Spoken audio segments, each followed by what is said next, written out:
Assalamualaikum warahmatullahi wabarakatuh. Kami dari kelompok penyakit infeksi akan memaparkan proposal penelitian yang berjudul Analisis Efektivitas Biaya Penggunaan Antibiotik pada Pasien Demam Tipoid di Pontianak. Sebagai salah satu pemenuh tugas mata kuliah farmakoekonomi oleh dosen pengampu Ibu Apoteker Yulia Wardati, SSIMM. Demam tipoid adalah penyakit yang berupa peradangan infeksi akibat bakteri Salmonella typhi. Infeksi akut ini yang ditimbulkan oleh bakteri menyebabkan terjadinya demam tipus atau demam tipus abdominalis. Penyakit ini bisa menyerang manusia dari usia anak-anak hingga dewasa, perempuan maupun laki-laki. Gambaran klinis dari penyakit ini yaitu dengan temperatur di atas 102 derajat Fahrenheit dan di atas 39 derajat Celcius, dan bisa mengalami peningkatan. Selain itu, gejala demam bisa diikuti oleh penyerta gejala lainnya. Penyakit demam tipoid ini masih merupakan masalah kesehatan di kota Kalimantan Barat. Menurut data survei penyakit Provinsi Kalimantan Barat untuk kasus tipoid pada tahun 2012 sebanyak 9.979 kasus. Dengan sebaran penyakit di 12 kabupaten kota, 5 kota atau kabupaten dengan kasus tipoid terbanyak, antara lain Kabupaten Sangau 2.914 sekitar 29,20%, Kabupaten Sintang 2.434 sekitar 24,39%, Kota Pontianak 1.169 sekitar 11,17%, Kabupaten Melawi 1067 sekitar 10,69%, dan Kabupaten Pontianak 632 sekitar 6,33%. Assalamualaikum warahmatullahi wabarakatuh. Saya Helda dari kelompok 1 akan menjelaskan latar belakang. Biaya kesehatan beberapa waktu ini banyak menarik perhatian.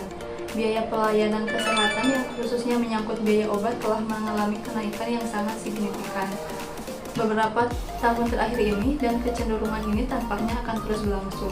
Hal tersebut antara lain disebabkan oleh jumlah pasien yang semakin banyak, adanya perubahan pola pengobatan, sehingga konsekuensi meningkatnya penggunaan obat, serta terdapat banyaknya obat-obat baru dengan harga yang lebih mahal.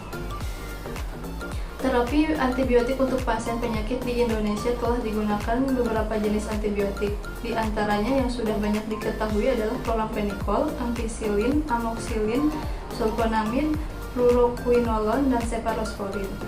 Pemberian jenis antibiotik tersebut menimbulkan efek yang berbeda pada masing-masing pasien. Perbedaan tersebut bisa berupa lama hilangnya gejala penyerta demam tipoid, seperti penurunan suhu dan lain-lain. Semakin lama pasien dirawat di rumah sakit, semakin banyak pula nominal yang harus dikeluarkan untuk terapi demam tipoid. Oleh karena itu, pada penelitian ini akan dianalisis efek penggunaan obat-obat tersebut berdasarkan pendekatan farmakoekonomi dengan metode cost effectiveness analysis, sehingga dapat diketahui biaya yang dikeluarkan terhadap hasil terapi. Dalam penanganan kasus demam tipoid menggunakan beberapa pilihan antibiotik seperti ceftriaxone, cefotaxime, dan levofloxacin, sehingga perlu dilakukan analisis farmakoekonomi berdasarkan pendekatan cost effectiveness analysis agar dapat diketahui terapi antibiotik yang memiliki biaya terapi yang efektif berdasarkan hasil terapi paling efektif dan besaran biaya yang dikeluarkan untuk terapi. Rumusan masalah: bagaimanakah efektivitas biaya dari penggunaan antibiotik cefotaxime, ceftriaxone, dan levofloxacin pasien rawat inap di kota Pontianak? Tujuan penelitian: berdasarkan masalah yang ditemukan, tujuan dari penelitian ini yaitu untuk mengetahui efektivitas biaya dari penggunaan antibiotik cefotaxime, ceftriaxone, dan levofloxacin pasien rawat inap di Kota Pontianak.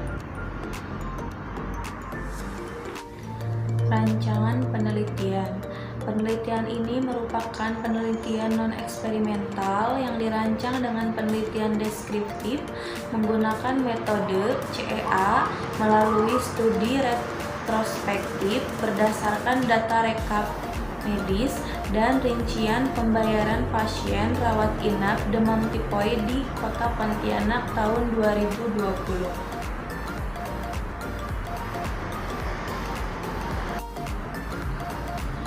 Tempat dan waktu penelitian. Penelitian ini dilakukan di Kota Pontianak pada tahun 2020. Populasi dan sampel. Populasi yang digunakan pada penelitian ini adalah seluruh pasien demam tipoid yang menggunakan pengobatan antibiotik cefotaxime, ceftriaxone, dan levofloxacin pasien rawat inap di Kota Pontianak pada tahun 2020. Pengambilan sampel dilakukan dengan teknik purposive sampling berdasarkan kriteria inklusi dan kriteria eksklusi. Adapun pertimbangan yang menjadi dasar pengambilan sampel adalah sebagai berikut. Yang pertama, kriteria inklusi. Yang kedua, kriteria eksklusi. Kriteria inklusi yaitu yang pertama, pasien tipoid berjenis kelamin laki-laki dan perempuan. Yang kedua, usia 30-60 tahun. Yang ketiga, menggunakan pembayaran BPJS dan umum. Yang keempat, pasien tipoid yang menjalani rawat inap. Kriteria eksklusi yang pertama, pasien dengan diagnosa penyakit penyerta.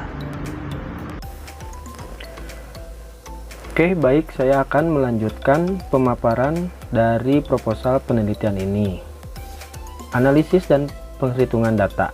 Pengolahan data meliputi perhitungan efektivitas pengobatan dengan metode Cost Effectiveness Analysis atau CEA dengan memperhitungkan Average Cost Effectiveness Rate atau ACER dan Incremental Cost Effectiveness Rate atau ACER. Hasil akhirnya diketahui nilai ACER dan ACER sebagai dasar pemilihan efektivitas biaya terapi dari penggunaan antibiotik ceftriaxone, cefotaxime, dan levofloxacin pada pasien demam tipoid rawat inap di Kota Pontianak. Nilai ACER diperoleh dari perhitungan ACER sama dengan biaya per efektivitas terapi. Hasil perhitungan ACER menunjukkan hasil efektif bila biaya paling rendah dari per outcome yang didapat. Suatu terapi bisa dikatakan cost efektif bila memiliki biaya yang sama namun dengan efektivitas lebih tinggi, atau efektivitas yang setara dengan biaya yang paling rendah. Dan yang paling utama adalah biaya paling rendah namun efektivitasnya tinggi. Perhitungan ACER didapat dari ACER sama dengan biaya A dikurang biaya B per efektivitas A dikurang efektivitas B. Jika perhitungan ACER menunjukkan hasil negatif atau semakin kecil, maka suatu alternatif pengobatan tersebut lebih efektif dan lebih murah, sehingga pilihan terapi tersebut merupakan pilihan yang paling tepat. Demikian pemaparan proposal penelitian dari kelompok kami. Mohon maaf apabila banyak kekurangan dan jangan lupa like video ini. Terima kasih. Wassalamualaikum warahmatullahi wabarakatuh.